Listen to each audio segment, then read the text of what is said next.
Olá, meus amados, tudo bem? A paz?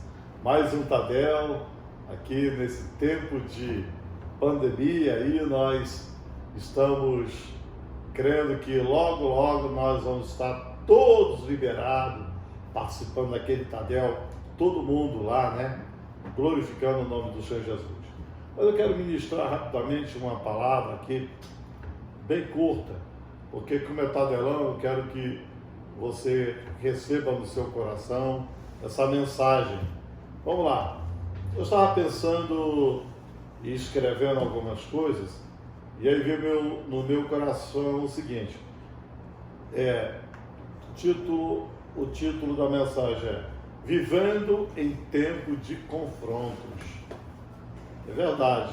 Você sabe que luz e trevas não se misturam, ou você é luz, ou você é trevas, ou você é luz, ou você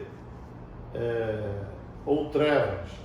A luz dissipa as trevas. Foi assim que fomos chamados para o reino da luz. E desde então, os confrontos são notadamente vistos nesse tempo que nós vivemos. É verdade, a gente vive no mundo em que há um confronto total entre luz e trevas. E é claro que a luz é que prevalece. Por quê? Você sabe que a Bíblia diz que o Senhor ele nos libertou do império das trevas. No passado, na nossa vida, vivíamos no império das trevas e fomos transportados para o reino de luz. E olha só, lá em Colossenses 1:12, 14 diz assim: dando graças ao Pai que nos fez idôneos para participar da herança dos santos na luz, o qual nos tirou da potestade das trevas e nos transportou para o reino do Filho do seu amor, em quem temos a redenção pelo sangue, a saber, a remissão dos pecados. Então, olha só que coisa tremenda, né? Ele nos fez idôneo para participarmos da herança dos santos na luz. Então, é muito tremendo isso, porque a gente entende que nós anteriormente vivíamos uma vida totalmente na escuridão. Quando eu falo escuridão, do conhecimento da verdade, do conhecimento de Deus, do conhecimento das coisas de Deus. Parece que os nossos olhos, os nossos olhos foram abertos. Nossos olhos foram abertos. Caiu uma escama dos nossos olhos. Eu lembro agora do apóstolo Paulo, né? Quando ele estava no império das trevas, ele era o perseguidor da igreja, ele era aquele que perseguia para matar e consentia na morte dos cristãos. Inclusive, ele pegou as vestes de Estevão, né? Ele viu esse momento e ele consentia na morte dos cristãos, porque para ele achava que estava agindo certo, porque seus olhos estavam encobertos da verdade. E uma vez que Jesus se manifestou ao Saulo de Tarso, quando Jesus se manifestou a ele diz que o relato dele é que veio uma luz forte, resplandecente, apareceu, ouviu uma voz que dizia: Saulo, Saulo, por que nos persegue? Naquele momento imediato ele caiu do cavalo, ou seja, ele ficou 3 dias literalmente cego, 3 dias cegos, e houve uma necessidade de que alguém viesse orar por ele, né? E orasse por ele, e seus olhos naturais foram abertos, mas ele estava tanto com seus olhos espirituais, né? Cego espiritualmente, e houve momentaneamente como os seus olhos se escureceram momentaneamente. Então ele foi curado, ele foi ali liberto. A partir de então, ele começou a levar o Evangelho de Cristo a todas as pessoas. As pessoas ficaram espantadas com a atitude de Saulo, de Tarso. Então ele agora está pregando o Evangelho, está falando dessa seita, eles falavam que era seita. Então todos ficaram admirados e até alguns dos discípulos ficaram com medo do Saulo de Tarso, porque eles não estavam crendo na sua conversão, mas foi sobrenatural. Então, Saulo de Tarso foi transportado das trevas para o reino de luz, onde Jesus apareceu nitidamente para ele e se revelou para ele. Assim éramos nós, estávamos cegos, concernente à verdade, e hoje nós estamos em Cristo Jesus. E hoje nós conhecemos a verdade. Quem é a verdade? Jesus é a verdade, não é verdade? É interessante isso. Então, a experiência do apóstolo Paulo foi maravilhosa. Essa é a experiência de muitos cristãos que tiveram um encontro com Jesus. Em Efésios capítulo 2, olha o que diz Efésios capítulo 2. Ele diz assim: e vos vivificou, estando vós mortos em ofensas e pecados. O que o apóstolo Paulo era antigamente, muitos de nós éramos. Jesus, o Senhor, nos vivificou, nos deu vida, porque nós estávamos mortos, estávamos em trevas, nas ofensas e pecados, em que, no outro tempo, andaste segundo o curso desse mundo, segundo o príncipe das potestades do ar, do espírito que agora opera nos filhos da desobediência, entre os quais todos nós também antes andávamos nos desejos da nossa carne, fazendo a vontade da carne e dos pensamentos, e éramos, por natureza, filho da ira, como os outros também.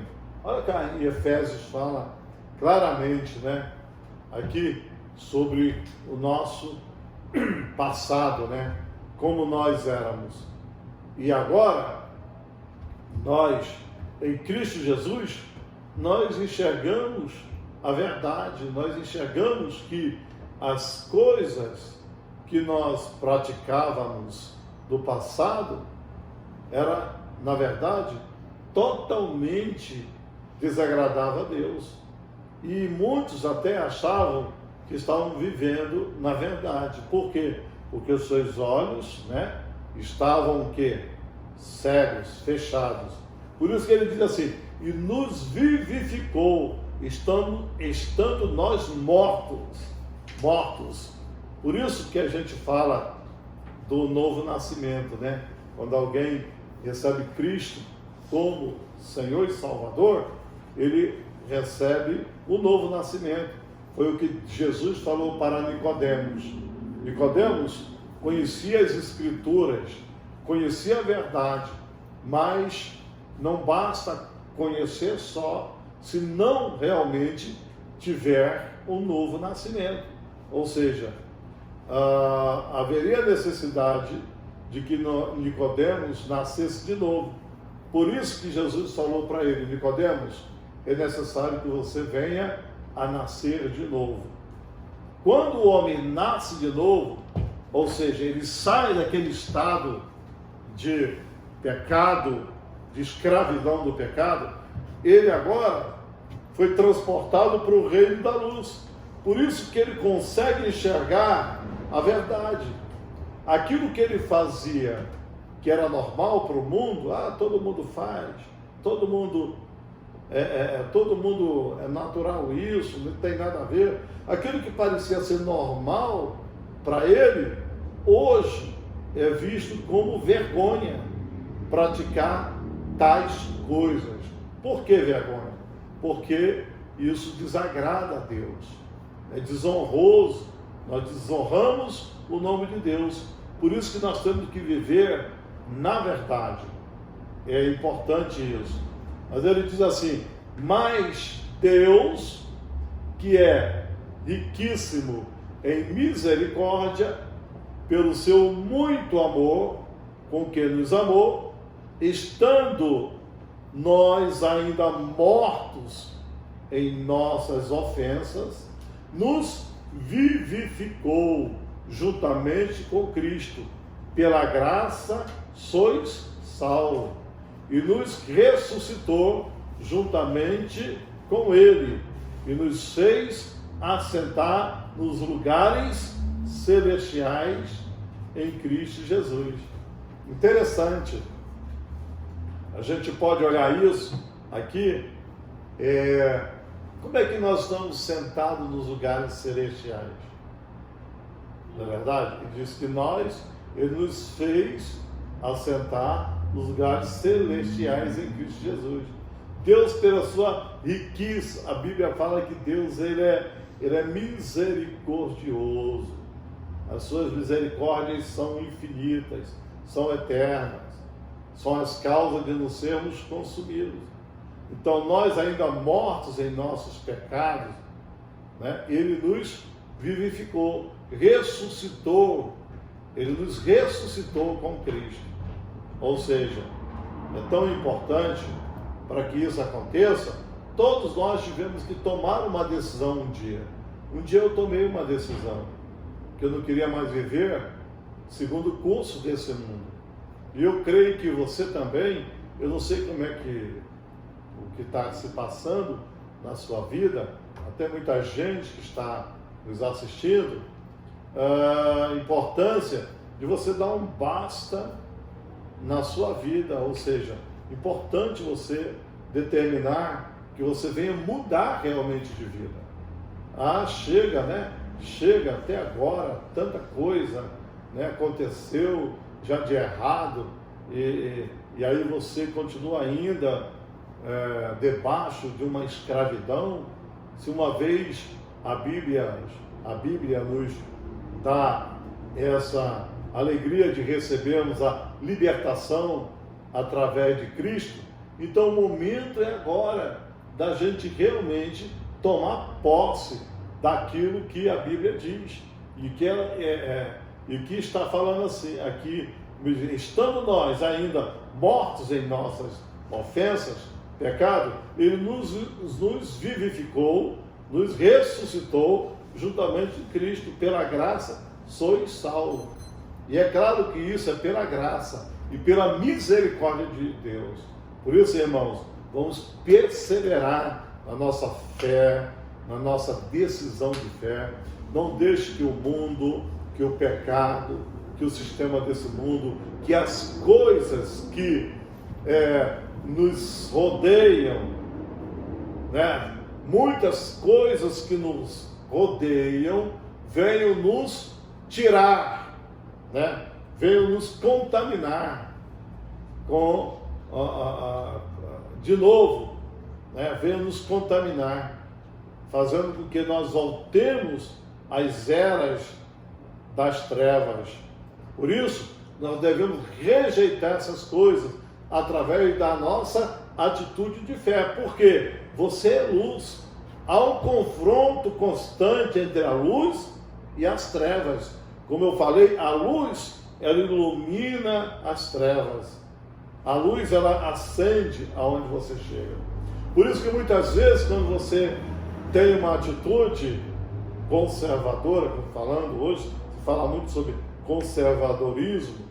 Quando você tem uma atitude de família, que você ama a família, que você deve casar de uma maneira correta, que você é fiel à sua esposa, fiel ao seu marido, que você deve criar os seus filhos debaixo de um princípio cristão, à luz da palavra, até porque a Bíblia nos ensina sobre isso. Ensina o caminho do teu filho que ele deve andar, porque amanhã ele não vai errar o caminho. Por que que a Bíblia nos diz isso? Porque o perigo de não estarmos ensinando os nossos filhos o caminho da verdade, ele pode, lá na frente, desviar desse caminho e pode vir morrer espiritualmente. Há muitos filhos que morrem espiritualmente e até o perigo de morrer fisicamente. Eu posso dar um exemplo do filho pródigo, né? Que tinha tudo na sua casa, do bom e do melhor. E aí, de repente, ele decidiu, falou com o seu pai: pai, me dá os meus bens aí, a minha parte dos meus bens, eu quero viver a minha vida. Ah, tem muita gente que hoje quer viver a sua própria vida. Aí eu mando no meu nariz. Ninguém, não tem que dar satisfação a ninguém. Não tem que... Isso é muito errado. É claro que é importante da gente dar satisfação, prestar relatórios, tá entendendo? Da nossa vida. Nós prestamos relatório da nossa vida. Eu falo relatório quando a gente fala de discipulado, alguém que está cuidando da gente, que está cuidando da nossa vida espiritual, cuidando da nossa alma, para que não venhamos de novo a pagar, a viver uma vida sem vida, viver de uma forma sem vida, apagada, totalmente nas trevas, sem luz. Por que muitas pessoas, às vezes, elas decidem suicidar? Por que as pessoas atolam nas drogas, na prostituição? As pessoas não conseguem se libertar dessa vida que eles estão vivendo totalmente errada. Porque aquilo ali, na verdade, eles estão preenchendo um vazio no coração. E aí, eles não conseguem sair. Infelizmente, muitos até acabam morrendo. Mas Jesus não. Jesus, quando ele veio ao mundo, quando ele veio para nós, quando ele se manifestou, ele veio como a luz. Ele é a luz, né? Ele é a luz do mundo. Lá em João capítulo 1 diz assim: no princípio era o Verbo, e o Verbo estava com Deus, e o Verbo era Deus, e ele estava no princípio com Deus. Todas as coisas foram feitas por ele, e sem ele nada do que foi feito se fez. Nele estava a vida, e a vida era a luz dos homens. Então, nele estava a vida em Cristo, e a vida é a luz dos homens. Sabe, queridos, quando a luz apaga, você vê logo aquela escuridão, é como a vida acaba. Morre uma pessoa, apagou a luz. Mas eu digo para você, quando morre em Cristo, a luz não apaga. A luz continua acesa, porque essa luz, ela vai nos direcionar para a eternidade. Então ele diz assim, muito importante, ele diz assim: e a luz, né? Nele estava a vida, e a vida era a luz dos homens. E a luz resplandece nas trevas, e as trevas não a compreenderam. Então ele diz assim: a luz resplandece nas trevas, e as trevas, né? As trevas não a compreenderam. Ele fala assim: houve um homem enviado de Deus, cujo nome era João. Este veio para testemunhar, para testemunho, para que testificasse da luz, para que todos crescem por ele. Não era ele a luz, mas para que testificasse da luz. Olha só, interessante. A Bíblia fala sobre o João Batista, né? João Batista, ele veio testificar da luz. Ele veio trazer para os homens dizerem, falando o seguinte: abandone o pecado, abandone essa vida de religiosidade. João Batista, ele apareceu na Judéia pregando o Evangelho, e ele começava a pregar o Evangelho porque ele estava falando a respeito do reino de Deus.